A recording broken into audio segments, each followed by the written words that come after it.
Draußen bekommt man Listen mit Dingen wie „Kauf dies, deck dich damit ein, die Preise werden explodieren." Das ist keine Vorsorge, das ist Panikkauf. In einer echten Krise, einem Stromausfall oder einem Logistikkollaps reicht dein Geld vielleicht nicht mal mehr für die Konservendose, die du im Supermarkt gekauft hast. Aber deine Hände und dein Verstand, die sind immer für dich da.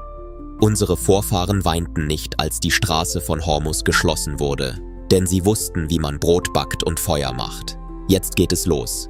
Was tust du am ersten Tag, wenn die Regale leer sind? Fang an zu trainieren. Jetzt erfährst du mehr über 4 spannende Kapitel. Lebensmittelalchemie, Hefe, Kurut, Pemmikan, flüssiges Leben, Sodis, Silber, Filter, Wärmeschutz, Töpfe, Steine, Isolierung, antike Pharmazie und Hygiene, Harz, Asche, Essig. Danach sind die Kapitel 16, 17, 18 und 19 meine Favoriten. Unbedingt vorher abonnieren. Artikel 1. Brot, Mehlvorrat, Hefeproduktion, endloser Kreislauf. Der häufigste Fehler: 50 Kilo Mehl kaufen. Wenn das Mehl von Insekten befallen wird, Feuchtigkeit aufnimmt und die Hefe verdirbt, ist das Mehl nur noch wertlos. Das Geheimnis unserer Vorfahren: Sauerteig. Unsere Vorfahren kauften keine Hefe im Supermarkt. Sie fermentierten Mehl und Wasser, um einen lebendigen Organismus zu erschaffen. So geht's. Gleiche Mengen Mehl und Wasser in einem Glas vermischen. 5 Tage lang täglich die Hälfte wegschütten und frisches Mehl und Wasser hinzufügen. Am Ende des 5. Tages verfügen Sie über einen unerschöpflichen Vorrat an Hefe. Selbst wenn die Märkte schließen oder der Strom ausfällt, können Sie mit dem vorhandenen Mehl echtes Brot backen. Ein praktischer Tipp: Sollte der Backofen nicht funktionieren, Stromausfall, rollen Sie den Teig dünn aus und backen Sie Panbrot in einer gusseisernen Pfanne oder direkt über einem Holzfeuer. Artikel 2. Öl. Eine Lösung nicht nur für den Magen, sondern auch für die Dunkelheit. Die ewige Lampe: Öl schützt nicht nur den Magen, sondern auch die psychische Gesundheit in tiefster Dunkelheit. Technische Details. Die größten Feinde des Öls sind Luft, Hitze und Licht. Füllen Sie das Öl aus den Plastikflaschen, die Sie im Supermarkt kaufen, in dunkle Glasflaschen um. Lassen Sie oben in der Flasche so wenig Platz wie möglich, damit das Öl nicht mit Sauerstoff in Berührung kommt. Geben Sie einen Teelöffel Steinsalz hinzu. Das Salz absorbiert Feuchtigkeit und verzögert das Ranzigwerden des Öls. Eine Lampe herstellen. Füllen Sie eine kleine hitzebeständige Glasschüssel mit Öl. Tauchen Sie einen Baumwollfaden, zum Beispiel einen Streifen aus einem alten Unterhemd, vollständig in das Öl. Befestigen Sie ein Ende des Fadens mit einer Büroklammer oder einem Draht am Rand der Schüssel. Der Faden sollte im Öl schwimmen, das Ende aber herausschauen. Tipp: Nur das Ende, circa 1 Zentimeter, sollte herausschauen. Dieses System erzeugt ein weicheres Licht als batteriebetriebene Taschenlampen und brennt stundenlang. Artikel 3. Wasser. Nicht tragen, sondern ernten. Unsere Vorfahren trugen kein Wasser in Kisten. Sie brachten es zu sich. Gesammeltes Wasser, Regenwasser. Sie sammelten das vom Dach abfließende Wasser in einem Fass und ließen es mit Kalkstein oder Silber absetzen. Silber ist ein natürliches Antibiotikum, das Mikroben im Wasser abtötet. Die Reinigungsmethode: Bodenfilter. Sie verwendeten ein mehrschichtiges System zur Wasserreinigung. Sauberer Kies unten, Holzkohle oben, entfernt Gerüche und Giftstoffe und feiner Sand oben auf. Sie würden das Wasser von hier filtern und es dann einmal abkochen. Tipp: Sie würden das Wasser in einem Tontopf aufbewahren. Durch Kondensation hält der Tontopf das Wasser im Inneren 5 bis 10 Grad kühler als die Umgebung. Wasser in einer Plastikflasche stirbt, Wasser im Boden bleibt lebendig. Ein praktischer Tipp: Geben Sie ein Stück Silber oder einen Rosmarinzweig ins Wasser, um die Vermehrung von Bakterien zu verhindern. 4. Einkochen. Fertigkonserven kaufen oder vakuumverpackte Lebensmittel einkochen. Der häufigste Fehler: Fertigkonserven im Supermarkt kaufen. Das ist teuer und die Konservierungsstoffe schwächen das Immunsystem. Das Geheimnis unserer Vorfahren: Vakuumieren.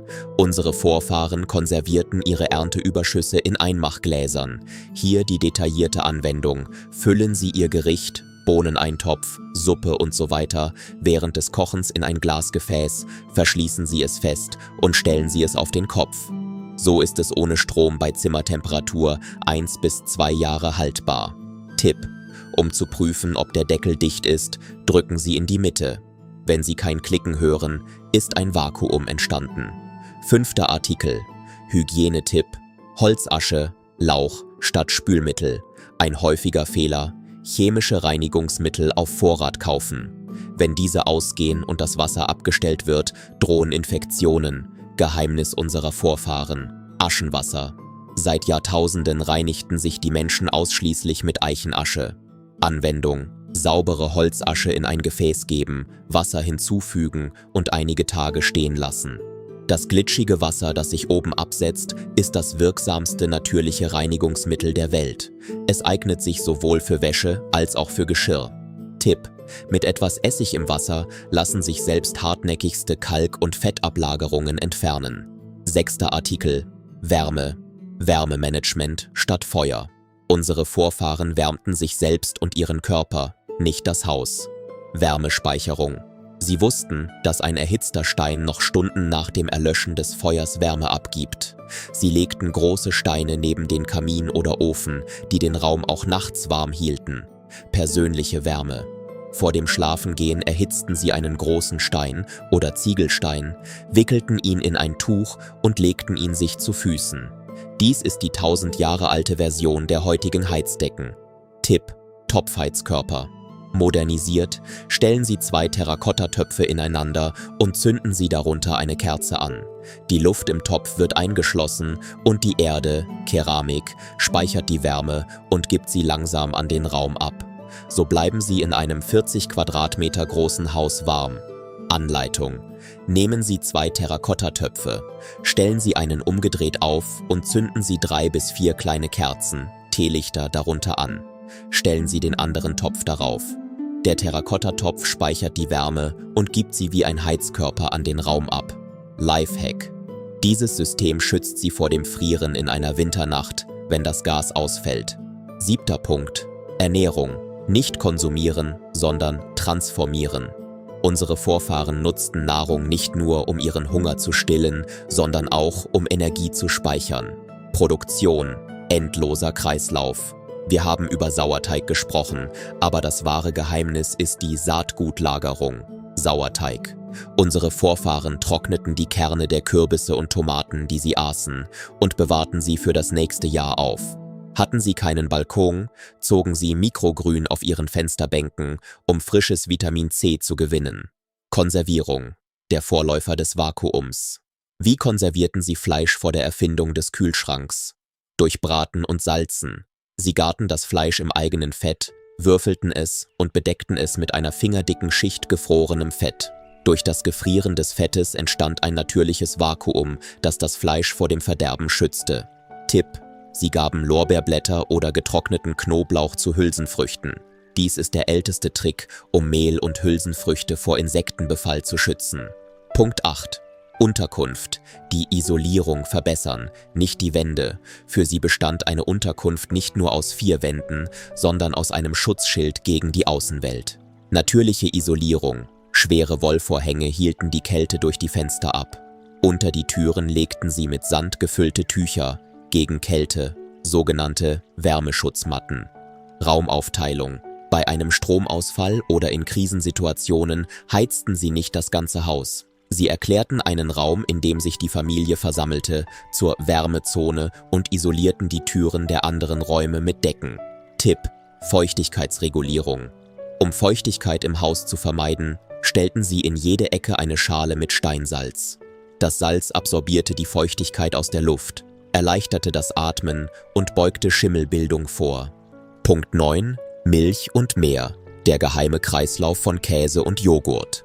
Unsere Vorfahren tranken Milch nicht einfach nur. Sie verwandelten sie in nahrhafte Festungen, die die Zeit überdauerten. Das Geheimnis von Joghurt: Wenn man keine Joghurtkultur hat, hilft die Natur. Erwärmen Sie die Milch und geben Sie 3 bis 4 Kichererbsen oder Chilischotenstiele hinzu. Die darin enthaltenen natürlichen Bakterien fermentieren die Milch. So erhalten Sie Ihren ersten Joghurt, den Sie anschließend immer wieder als Starterkultur verwenden können. Käse, Quark. Ist Ihre Milch kurz davor zu gerinnen? Werfen Sie sie nicht weg. Geben Sie etwas Essig oder Zitrone hinzu und kochen Sie sie auf. Das weiße, wertvolle Eiweiß, das sich oben absetzt, ist ein wahrer Schatz. Die gelbe Flüssigkeit darunter, Molke, ist ein äußerst wirksames Probiotikum. Geben Sie sie zu Brotteig und er verdirbt nicht. Traditionelle Konservierungsmethode. Drücken Sie den Käse in einen Tontopf und vergraben Sie ihn. Topfkäse. Die konstante Temperatur der Erde hält den Käse jahrelang frisch. Artikel 10. Der Tank in der Küche. Gusseisenpfannen und die Kraft des Eisens. Teflonpfannen zerkratzen, sind giftig und landen im Notfall im Müll. Verwenden Sie stattdessen unbeschichtete Gusseisenpfannen. Technologie fürs Leben. Die Gusseisenpfannen unserer Vorfahren wurden über Generationen weitergegeben. Warum? Weil sie auf dem Feuer nicht verschleißen. Natürliche Antihaftbeschichtung, die schwarze Schicht, die durch Einölen und Einbrennen entsteht, ist haltbarer als chemische Beschichtungen. Tipp: Gusseisenpfannen speichern die Wärme. Selbst wenn Sie das Feuer ausschalten, können Sie darin weiterbacken. Außerdem geben sie auf natürliche Weise Eisen, das der Körper benötigt, an die Speisen ab. Nun, dachten Sie, es wäre vorbei? Wir befinden uns erst in der Aufwärmphase. Der 18. Punkt, den ich Ihnen gleich erläutern werde, ist ein russisches Wunder, das selbst die moderne Wissenschaft bewundert. Punkt 11. Wasser und Reinigung. Die Desinfektion durch die Sonne, Sodis-Methode. Sie haben keinen Filter, kein Benzin mehr, sie können kein Wasser abkochen. Unsere Vorfahren blickten zum Himmel. Sodis. Füllen Sie das Wasser in eine durchsichtige Flasche und stellen Sie diese für 6 Stunden in die Sonne. UV-Strahlen zerstören 99% der Krankheitserreger im Wasser. Dies ist der wissenschaftliche Name für die jahrtausendealte Tradition des Sonnenbadens. Sie müssen eine durchsichtige, saubere PET-Flasche, Kunststoff, mit einem Fassungsvermögen von maximal 2 Litern verwenden. Glasflaschen können UV-Strahlen brechen. Legen Sie die Flasche waagerecht hin, sodass die Sonne jeden Punkt erreicht. Silbermünze. Eine echte Silbermünze, die ins Wasser geworfen wird, gleicht die Ionen aus und verhindert so Algenwachstum und Geruchsbildung. Artikel 12. Der endlose Lebensmittelkreislauf. Joghurt mit Kichererbsen und Starterkultur aus Paprikastielen. Die meisten Leute sagen, Joghurt verdirbt, aber unsere Vorfahren sagten, Joghurt entsteht aus der Natur. Alte Methode: Wenn Sie keine Starterkultur haben, geben Sie 15 bis 20 getrocknete Kichererbsen in die Milch und lassen Sie sie an einem warmen Ort stehen. Die natürlichen Bakterien auf den Kichererbsen lassen die Milch gerinnen. Dies ist die erste Starterkultur. Sie kann leicht bitter schmecken, aber beim zweiten Mal erhalten Sie echten, festen Joghurt. Trick mit Paprikastielen. Wenn Sie auch keine Kichererbsen haben, geben Sie die Stiele, den grünen Teil, von 2 bis 3 roten Chilischoten in die Milch. Die Enzyme in den Paprikastielen verändern die Struktur der Milch und ergeben so eine Starterkultur. Molke, Propolis-Effekt. Schütten Sie die gelbe Flüssigkeit, die beim Käsemachen abtropft, niemals weg. Sie enthält Milchsäure. Wenn Sie diese Flüssigkeit zu Ihrem Teig geben, verdirbt Ihr Brot nicht nur eine Woche, sondern einen ganzen Monat lang und das Innere wird so saftig wie ein Schwamm. Artikel 13. Naturapotheke. Kiefernharz, das natürliche Pflaster und Aktivkohle-Kiefernharz. Haben Sie sich geschnitten? Tragen Sie das Harz direkt vom Baum auf. Es heilt die Wunde und tötet Keime sofort ab. Aktivkohle. Haben Sie Magenbeschwerden? Wurden Sie vergiftet? Zerstoßen Sie ein sauberes Stück Holzkohle vom Lagerfeuer, mischen Sie es mit Wasser und trinken Sie es. Die Kohle saugt das Gift im Magen wie ein Schwamm auf. Dies ist das wirksamste Gegenmittel, das die moderne Medizin noch verwendet. Artikel 14. Kalkwassereier. Was tun, wenn Hühner in einer Krise geschlachtet werden oder im Winter keine Eier legen? Alte Weisheit.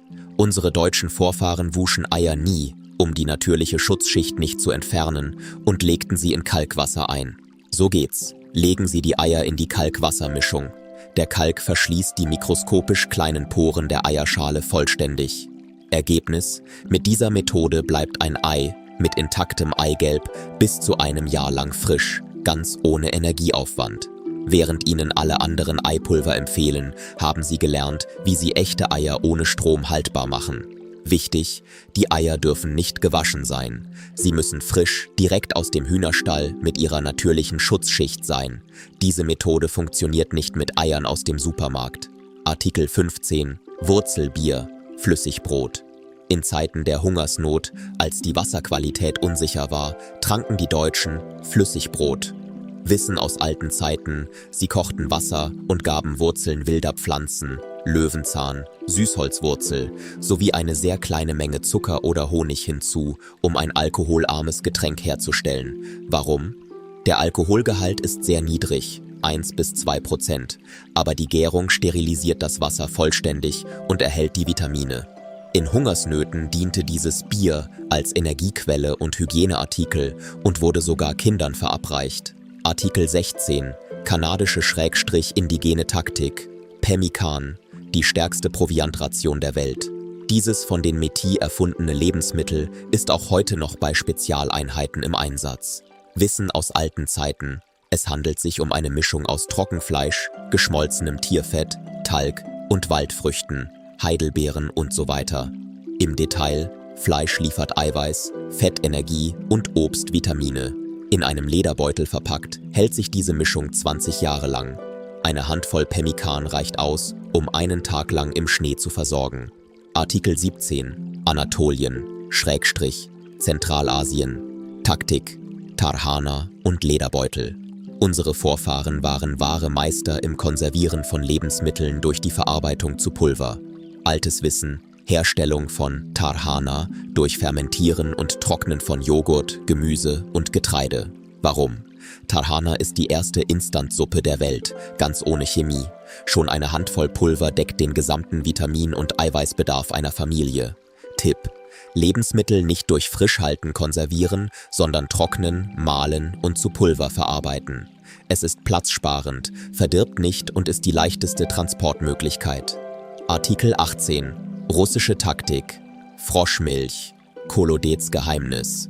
Russische Bauern verwendeten vor der Erfindung des Kühlschranks eine erstaunliche Methode, um das Verderben von Milch zu verhindern. Die alte Methode war folgende: Sie warfen einen lebenden braunen Frosch in den Milcheimer.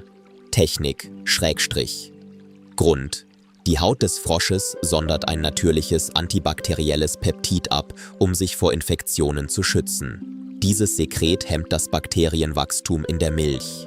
Moderne Alternative: Wir werfen zwar keinen Frosch mehr hinein, aber ein Stück reines Silber oder wilder Senfsamen, das der Milch beigemischt wird, erzeugt denselben Peptideffekt und hält die Milch in einer Umgebung ohne Strom 3-mal länger haltbar.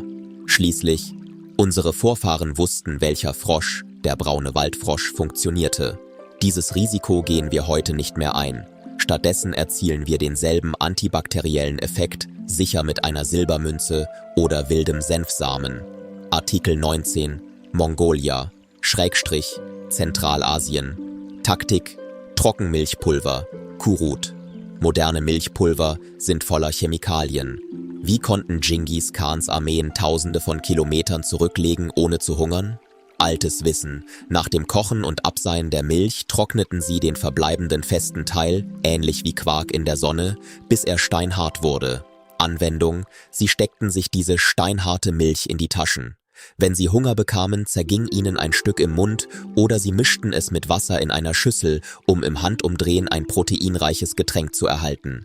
Tipp: Es verdirbt nicht und wiegt nichts. Es ist 100-mal strategischer, als einen Milchkarton vom Markt mitzunehmen. Artikel 20, Sonnenstaub, getrocknete Tomaten und Paprika-Leder. Es genügt nicht, die Lebensmittel nur zu trocknen, sie müssen zu Leder verarbeitet werden. Uralte Technik: Gemüse pürieren und in dünnen Schichten in der Sonne trocknen, das Prinzip von Fruchtleder. Anwendung: Tomaten pürieren, abseien und in der Sonne trocknen. Die entstehende rote Haut, Fruchtleder, verwandelt sich in Sekundenschnelle wieder in Tomatenmark, sobald sie in Wasser eingeweicht wird. Dank der kompakten Größe und des geringen Gewichts lässt sich der Jahresvorrat an Gemüse problemlos im Rucksack transportieren. Seht ihr?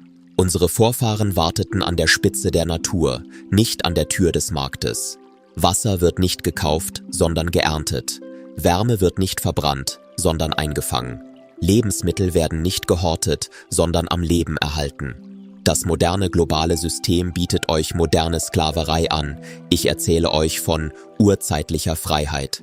Verbrennt eure Einkaufslisten, öffnet euren Geist.